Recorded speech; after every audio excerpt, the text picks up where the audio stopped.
sudah puncak Gorilla Peak di belakang saya, dan juga di sana puncak Rp1. Nampak tuh puncak Rp1. Kita akan pergi lebih dekat lagi nanti. Di sini keadaan matahari menyilaukan, jadi agak juga lah mengganggu view kamera. Oke, jadi kita akan cari pose yang lebih cantik lagi. Oke, view seterusnya di belakang saya nampak curam dan dasarnya agak dalam.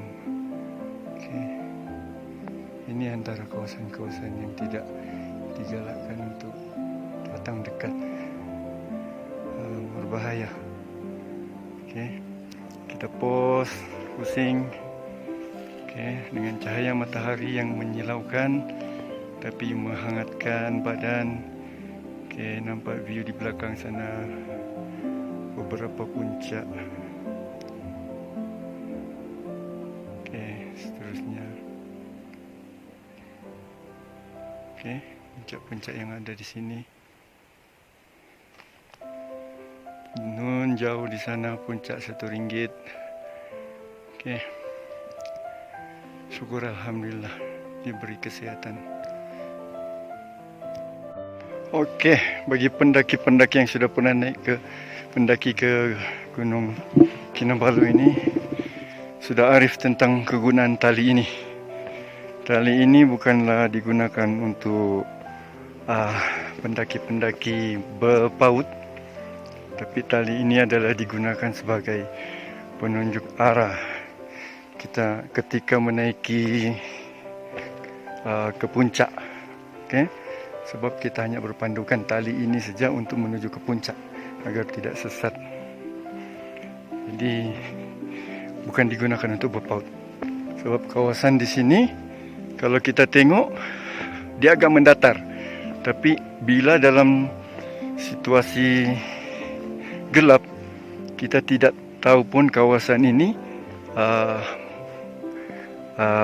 tidak terlalu curam, nampak agak sedikit mendatar, jadi kurang membahaya jugalah.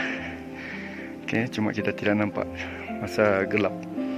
Jadi itu sebab tali ini kita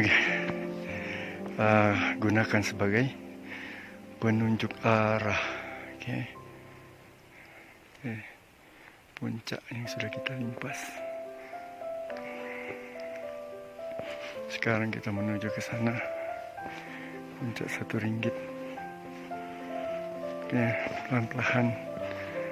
Ada yang sedang mendaki dan ada juga yang sedang bergerak ke bawah sudah. Oke, jadi di sini kita lihat view di puncak Gunung Kinabalu ini. Oke, sungguh menyeronokkan, tapi harus dipastikan juga sebelum merancang untuk mendaki di gunung ini, sebaiknya buat persediaan awal dari segi fizikal dan mental. Oke, itu amat penting sebab cabaran dia pun memang boleh katakan memang agak getir juga, ya. Jadi itu yang kita perlu buat persediaan mental dan fizikal. Oke, sedang bergerak turun pelan-pelan, mengikuti rekan-rekan yang lain. Seperti tadi juga saya bagi sedikit komentar tentang situasi di gunung ini. Lepas itu pemandangannya, panorama, cuaca yang menyentuh tentang cuaca. Kemarin semasa pendakian daripada tim pohon. Cuaca mendung dan sedikit gerimis, tapi tidak mengganggu sangat perjalanan. Dan semuanya pun selamat sampai ke Laban Rata, iaitu di kawasan penginapan Panalaban. Okey. Tadi pagi juga, selepas bersarapan pagi sekitar pukul 2, kami bergerak dalam pukul 2.40 begitu kalau tak silap.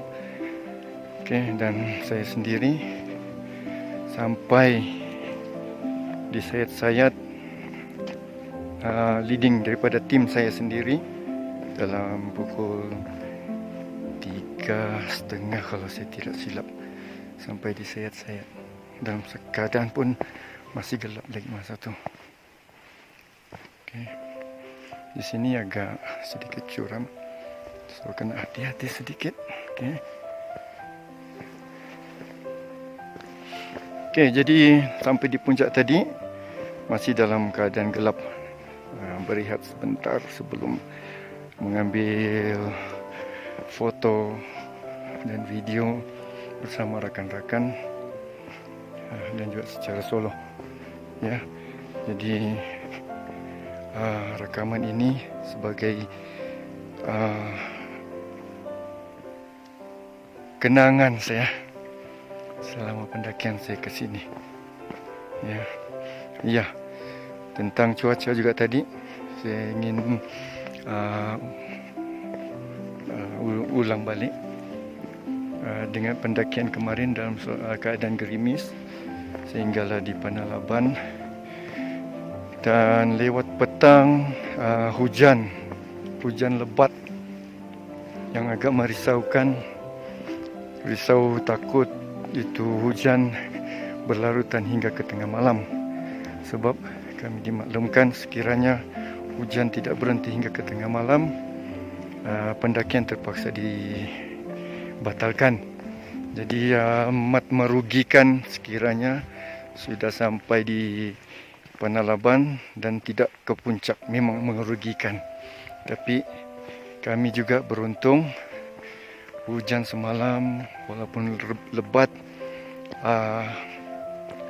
awal redanya sekitar pukul 7.30 reda dan tidak berlaku lagi hujan seterusnya, dan kami bersyukur sebab mengikut pengalaman daripada porter kami, sekiranya cuaca hujan awal berhenti, kami akan disambut dengan cuaca yang cerah di puncak nanti. Memang seperti apa yang saya gambarkan tadi, dan juga apa yang anda nampak sekarang. Okey, sinaran matahari yang cerah menyegarkan dan menghangatkan badan. Syukur diberikan kekuatan dan kesehatan. Saya amat bersyukur. Mungkin video ini juga berguna buat rakan-rakan yang belum pernah mendaki, dan juga saya tujukan khas kepada anak-anak saya yang mungkin akan memasang niat untuk mendaki kemudian nanti. Okey, itu yang saya doakanlah. Ini pengalaman saya boleh dijadikan panduan buat mereka. Okey, sekian. Ya, ini yang saya maksudkan tadi, view di belakang saya, puncak yang famous, puncak RM1. Okey. Okey, kalau nampak di sana, nampak. Ini pondok sebenarnya dia ada peta, tapi yang petanya sudah pun lusuh. Okey, kalau kita nampak di sini, okay, peta itu sudah lusuh. Okey, di sini dia menunjukkan sudah 8 km kita daripada tim pohon. Di sana puncak RM1.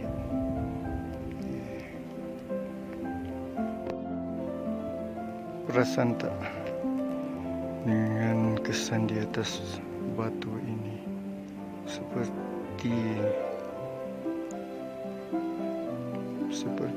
dia satu garisan yang dibentuk, tidak tahu puncanya daripada mana, tapi dia ada kesan kalau kita lihat. Panjang nih sampai ke atas sana. Tengok.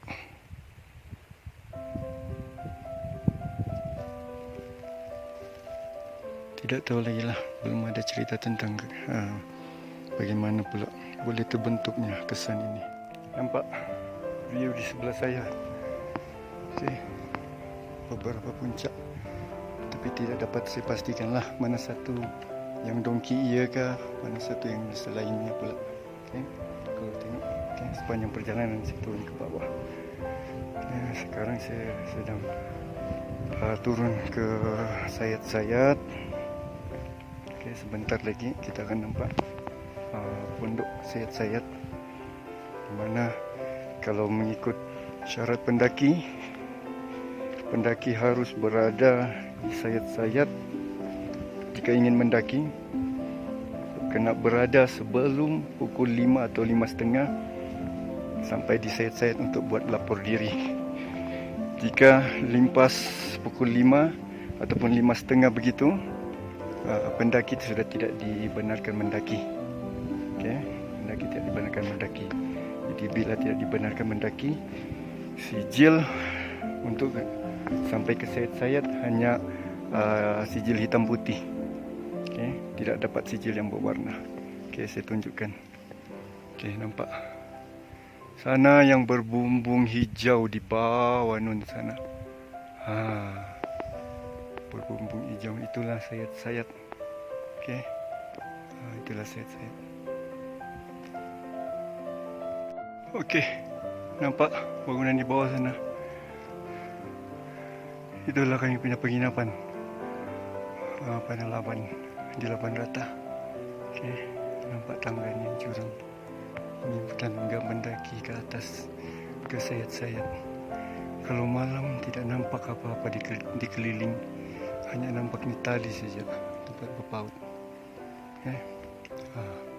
Jadi kena berhati-hati bila melalui tangga ini.